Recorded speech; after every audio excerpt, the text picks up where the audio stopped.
بسم اللہ الرحمن الرحیم۔ فرحاد علی تیمور، دیوتا، ایک بہت ہی اچھا داستان، ایک ایسے نوجوان کی کہانی جس کی صلاحیتوں نے دنیا بھر کے طاقتور ملکوں اور انسانوں کو دھول چٹا دی۔ اپنے ملک کی بقا کے لیے پوری دنیا سے لڑ گیا، جہاں گیا اپنے نام کا سکہ جمایا۔ جسے بچپن میں نہ ماں کا پیار ملا نہ باپ کا، جو ماں کی گود کو ترستا رہا، جسے نفرت ہی نفرت ملی۔ تو جناب اس کی طرف چلنے سے پہلے آپ پلیز چینل کو سبسکرائب کریں، لائک اور شیئر کریں، تاکہ ہر آنے والی قسط آپ کو فوری مل سکے۔ دیوتا، فرحاد علی تیمور، قسط نمبر 10۔ یہ سب زرینہ کے لیے ہے۔ کہیں سے رشتے کی بات آئے تو فوراً اس کی شادی کر دیجیے گا، اب اس کے جہیز میں کمی نہیں ہوگی۔ میں نے ہزاروں روپے کے زیورات دے کر بڑی خوبصورتی سے انہیں یہ بات سمجھا دی کہ میں زرینہ سے شادی نہیں کرنا چاہتا ہوں۔ زرینہ چارپائی پر لیٹی ہوئی مجھے گور کر دیکھ رہی تھی اور اشاروں میں ناراضگی ظاہر کر رہی تھی۔ میں اسے نظر انداز کر کے پھوپھی کے خیالات پڑھنے لگا۔ وہ سوچ رہی تھی، میں لڑکی کی ماں ہوں، فرحاد کے سامنے زبان کیسے کھولوں کہ تم ہی میری بیٹی سے شادی کر لو۔ چلو کوئی بات نہیں، اتنے سارے زیورات ہیں اور فرحاد جہیز بھی پورا کر دے گا۔ میری بیٹی کے لیے 1000 رشتے آ جائیں گے۔ میں مسکرانے لگا۔ وہ اپنی جگہ سے اٹھ کر زرینہ سے بولی، میں اسکول جا رہی ہوں، تمہارے لیے ڈاکٹر سے دعا لے کر نہید کے ہاتھ بھیج دوں گی۔ میں نے ٹیچی سے 3000 روپے نکال کر ان کی جانب بڑھاتے ہوئے کہا، اسے رکھیے، آج آپ اسکول نہیں جائیں گی، آپ گلبرگ جائیے۔ چچا کی کوٹھی کے آس پاس کوئی کوٹھی خالی ہو تو اسے کرائے پر حاصل کیجیے۔ جتنے ماں کی پیشگی رقم مانگی جائے اس وقت ادا کر دیجیے۔ میں چچا کے قریب رہ کر انہیں کنگال بنانا چاہتا ہوں۔ پھوپھی وہ رقم لے کر چلی گئی۔ ان کے جانے کے بعد زرینہ ناراضگی سے بولی، تم بے ایمان اور فریبی ہو، مجھ سے شادی نہیں کرنا چاہتے، پھر مجھے برباد کیوں کیا؟ کیا میری عزت اتنی سستی تھی کہ مجھ سے کھیل کر فوراً آنکھیں پھیر لی؟ میں نے ناگواری سے کہا، میں تم سے نہ کھیلتا تو کوئی دوسرا کھیل جاتا، مجھے نادان نہ سمجھو۔ میں نے تمہارے بے حیا جسم کو اس گھر سے باہر پھٹکنے نہیں دیا ہے۔ میں یہ نہیں کہتا کہ میں نے نیک کام کیا ہے، تمہاری طرح میں بھی گناہ گار ہوں۔ میں صرف یہ چاہتا ہوں تمہاری بے حیائی کا افسانہ اس گھر کی 4 دیواری سے باہر نہ جائے۔ اگر تم اپنی کسی رازدار سہیلی سے اپنی رنگین رات کا ذکر کرو گی تو میرا کچھ نہیں بگڑے گا، تم بدنام ہوتی رہو گی اور میں کہیں دور چلا جاؤں گا۔ اس کی نظریں جھک گئی۔ وہ کچھ سوچ رہی تھی، میری بلا سے وہ کچھ بھی سوچے، میں نے اس کے خیالات کو پڑھنا ضروری نہیں سمجھا۔ وہاں سے غسل کرنے کے لیے چلا گیا۔ اس سے نظریں پھیر کر جانے کی وجہ یہ بھی تھی کہ اسے دیکھ کر پچھلی رات کی تشنگی بڑھ رہی تھی اور میں اچھی طرح سمجھتا تھا کہ آج وہ میرے کام نہیں آ سکے گی۔ ٹھنڈے پانی سے غسل کرنے کے بعد دل و دماغ ذرا ٹھنڈا ہوا۔ میں نے لباس پہنا، کچھ بڑے بڑے نوٹ جیب میں رکھے اور گھر سے نکل گیا۔ اس وقت تفریح کا موڈ ہو رہا تھا، خوب کھانے پینے، گھومنے پھرنے اور دونوں ہاتھوں سے دولت لٹانے کو جی چاہتا تھا، مگر میں نے دل کو سمجھایا کہ کل تک مجھے صبر کرنا چاہیے۔ بینک کھلنے اور کاغذات لاکر سے نکلوانے تک مجھے چچی کی سوچ پر اپنا مکمل کنٹرول رکھنا تھا۔ اپنے ہم مقصد کو بھول کر وقت سے پہلے عیش و آرام کی طرف مائل ہونا دانش مندی نہیں تھی۔ یہ سوچ کر میں نے آرام طلبی کی بجائے 10 میل کا فاصلہ طے کیا اور پھر انہی درختوں کے جھنڈ میں آ کر بیٹھ گیا۔ اس وقت آدھا دن گزر چکا تھا، سورج سر پر چمک رہا تھا، مگر درختوں کے سائے میں ٹھنڈی ٹھنڈی ہوائیں چل رہی تھی۔ میں پلاتی مار کر مراقبے میں چلا گیا اور چچی کا دھیان کرنے لگا۔ چچی کے دماغ سے جھنجھلاہٹ اور پریشانی تھی۔ وہ سوچ رہی تھی، میں کیا کروں، کس سے کہوں کہ تجوری خالی ہو گئی ہے؟ میں نے چابی اپنے بلاؤز کے اندر رکھی تھی، پھر کوئی چابی کے بغیر آئرن سیف کیسے کھول سکتا ہے؟ کل رات سے اب اس کمرے میں کوئی ملنے والا نہیں آیا، کوئی ملازم بھی نہیں آیا۔ غزالہ ظہیر شام کو یہاں سے چلے گئے تھے۔ خود میں نے آئرن سیف کو نہیں کھولا، پھر وہ 30,000 روپے زیورات کہاں چلے گئے؟ چچی صاحبہ میری ہدایت کے مطابق یہ بھول گئی تھی کہ پچھلی رات کوئی اجنبی ان کے پاس آیا تھا۔ اب ان کے فرشتے بھی معلوم نہیں کر سکتے تھے کہ تجوری کیسے خالی ہوگی۔ وہ سوچتے سوچتے ذرا ٹھٹک گئی۔ پھر ان کی سوچ نے کہا، ہاں کون؟ غزالہ، آؤ بیٹی، دروازہ بند کر دو۔ میں سمجھ گیا چچی کے کمرے میں غزالہ ہی۔ اچانک ہی 5 سال پہلے کی غزالہ چشم تصور میں آ گئی۔ میں نے چچی سے دماغی رابطہ توڑ کر غزالہ کی سوچ سے رابطہ قائم کیا۔ وہ کہہ رہی تھی، کیا بات ہے ممی، آپ بہت پریشان نظر آ رہی ہیں۔ جواب میں خاموشی چھا گئی۔ چچی کہہ رہی تھی اور غزالہ سن رہی تھی۔ میں ایک ہی وقت میں دونوں سے رابطہ قائم نہیں رکھ سکتا تھا۔ تھوڑی دیر بعد غزالہ کی سوچ نے کہا، ممی یہ کیسے ممکن ہے؟ جب چابیاں آپ کے پاس تھی اور اس کمرے میں کوئی نہیں آیا تو تجوری خالی کیسے ہوگی؟ وہ یقین نہیں کر رہی تھی اور چچی شاید اسے یقین دلا رہی تھی۔ تھوڑی دیر کے لیے دونوں ماں بیٹی سے خیال کا رابطہ ٹوٹ گیا، کیونکہ میں غزالہ کے تصور میں کھو گیا تھا۔ میں زندگی کے کسی موڑ پر بھی غزالہ کو پیار سے نہیں دیکھ سکتا تھا۔ مجھے اس سے نفرت تھی۔ یوں تو ہوش و حواس کے عالم میں ہر انسان گناہ سے نفرت کرتا ہے، لیکن گناہ کرنے کا کوئی نہ کوئی جواز بھی پیدا کر لیتا ہے۔ اس وقت میں بھی سوچ رہا تھا کہ زرینہ نے مجھے بدنام کرنے کا منصوبہ بنایا تھا۔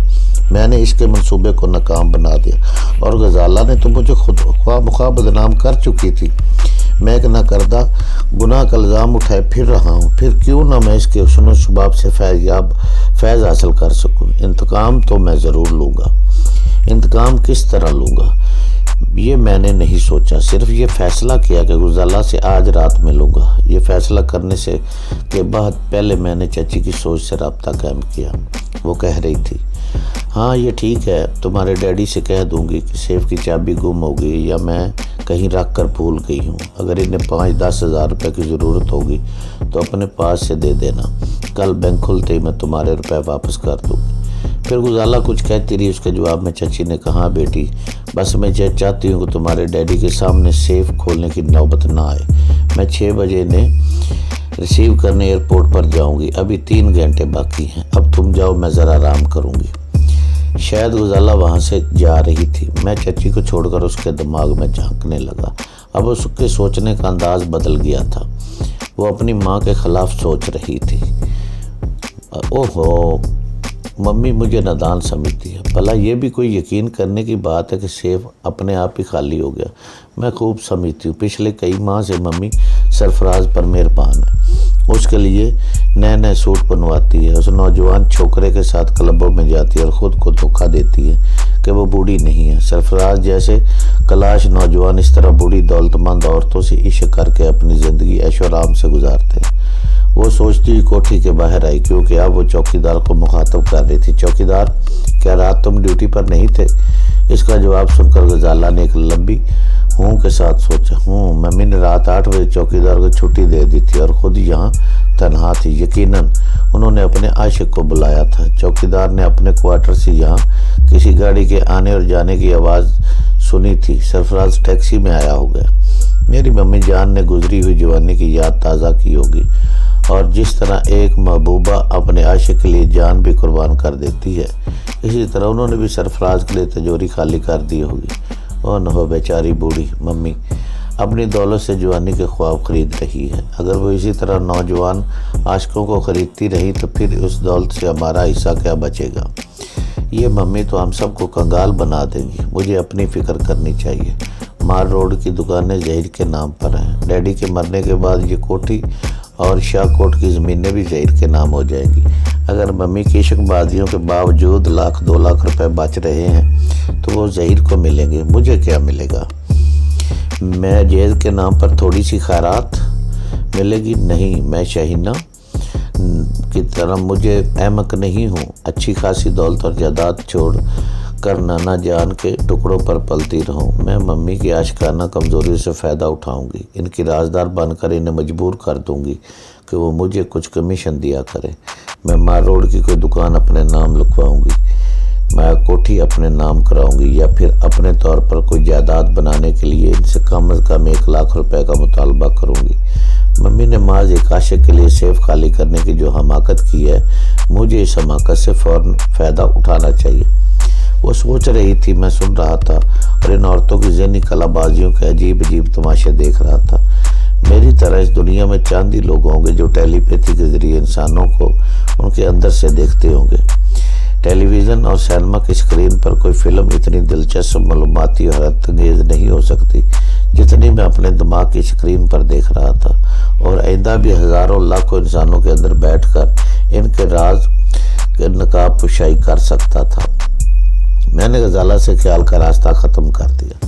اب ایک دولت مند باپ کی بیٹی اپنی دولت مند ماں کو کس طرح بلیک میل کرے گی، اس سے مجھے کوئی دلچسپی نہیں تھی، کیونکہ وہ بلیک میلنگ کے ذریعے جو کچھ حاصل کرنے والی تھی وہ سب کچھ میں اس سے چھین سکتا تھا۔ فی الحال میں ظہیر کی طرف توجہ دینا چاہتا تھا۔ مجھے یہ معلوم ہو گیا تھا کہ مار روڈ کی دکانیں اس کے نام پر ہیں۔ مجھے کوئی ایسا طریقہ اختیار کرنا تھا جس سے وہ میرے دکانیں نام ہو جائیں، کیونکہ قانونی طور پر اصل دستاویزات کے مطابق میں زمینوں کا مالک بن سکتا تھا، لیکن اس کوٹھی پر اور دکانوں پر اپنی ملکیت ثابت نہیں کر سکتا تھا، حالانکہ وہ سب کچھ میری دولت سے حاصل کیا گیا تھا۔ میں سوچنے لگا، جھگڑے فساد سے وہ جائیداد حاصل نہیں ہوگی۔ ایک طرف میں چچی کو معمولہ بنا کر ایک ہی جھٹکے میں دستاویزات حاصل کرنے والا تھا، دوسری طرف ظہیر کو بھی معمول بنا کر اسے مجبور کرتا تو وہ دکانیں میرے نام لکھ دیتا۔ لیکن یہ بات دوسروں کو کھٹکنے لگتی کہ ظہیر نے فرات جیسے دشمن کے نام اپنی جائیداد کیوں لکھ دی۔ ایسی صورت میں سب ہی شبے میں پڑ جاتے کہ میں نے کوئی عمل یا تویز گنڈوں سے ظہیر کو اپنی طرف میل کر لیا ہے۔ کوئی نہایت ہی مناسب اور دانشمندانہ تدبیر سوچنے سے پہلے میں نے ظہیر کا تصور کیا تاکہ اس کے متعلق معلومات حاصل کروں۔ اس کی سوچ کو پڑھتے ہوئے پتہ چلا کہ وہ قدرے بیمار ہے۔ پچھلی رات شادی کی دعوت میں اس نے بہت زیادہ کھا لیا، جس کی وجہ سے بد ہضمی کا شکار ہو گیا۔ اس کی سوچ کچھ یوں تھی کہ پلاؤ قورمہ کھا کے کس مصیبت میں پڑ گیا ہوں۔ صبح سے دوپہر ہو گئی، ابھی تک ٹائلٹ میں جانے آنے سے فرصت نہیں مل رہی۔ دعا سے کچھ افاقہ تو ہوا ہے، لیکن شام کو کلب کیسے جاؤں گا؟ اگر وہاں پیٹ مروڑ اٹھنے لگی تو بار بار ٹائلٹ کی طرف بھاگتے دیکھ کر لڑکیاں ہنسی اڑائیں گی۔ ہاں، وہاں جانا مناسب نہیں ہے۔ اب وہ درد محسوس ہو رہا ہے، معلوم ہوتا ہے پیٹ میں ایک گولا سا ہے جو ادھر ادھر گھوم پھر رہا ہے۔ میں بھی کیسی باتیں سوچ رہا ہوں، یہ سب وہم ہے۔ اس وقت میں نے موقع سے فائدہ اٹھا کر اس کی سوچ میں کہا، یہ وہم نہیں، میرے پیٹ میں واقعی ایک گولا ہے، ادھر سے ادھر گھوم رہا ہے، درد بڑھتا جا رہا ہے۔ ہاں، سچ مچ درد میں اضافہ ہو رہا ہے۔ اس کی سوچ سے پریشانیاں ظاہر ہونے لگی۔ شاید وہ اپنے پیٹ پر ادھر ادھر ہاتھ پھیر کر دیکھ رہا تھا۔ میں اس کی حرکتوں کو نہیں دیکھ سکتا تھا، مگر اس کے خیالات سے اندازہ لگا سکتا تھا کہ وہ بچپن ہی سے وہمی اور نازک مزاج تھا۔ میں اس کی اس کمزوری سے فائدہ اٹھا کر اس کی سوچ بن کر کہہ رہا تھا، واقعی درد بڑھتا جا رہا ہے۔ میرے پیٹ میں جو گیس ہے، اس گیس کی وجہ گولے کا حجم بڑھتا جا رہا ہے۔ میں سانس لیتے ہوئے بھی تکلیف محسوس کر رہا ہوں۔ کیا میری سانس رک گئی ہے؟ کیا میں اتنی جلدی مر جاؤں گا؟ اس کے خیالات ایک دم گڑبڑانے لگے۔ بیماری کے دوران موت کی دھمکی اس کے دماغ میں گھس گئی تھی۔ وہ فوراً اللہ اللہ کرنے لگا۔ میں نے اس کی سوچ میں بیٹھ کر کہا، ایسے وقت کلمہ پڑھنا چاہیے، پڑھو کلمہ شہادت۔ اس کی مثبت سوچ نے کہا، کلمہ شہادت؟ مگر یہ کیسے پڑھا جاتا ہے؟ مجھے یاد ہے جب بچہ تھا اور جب ہم غریب تھے، اس وقت ممی نے کلمہ پڑھنا سکھایا تھا، لیکن وہ تو بچپن اور غربت کی باتیں ہیں۔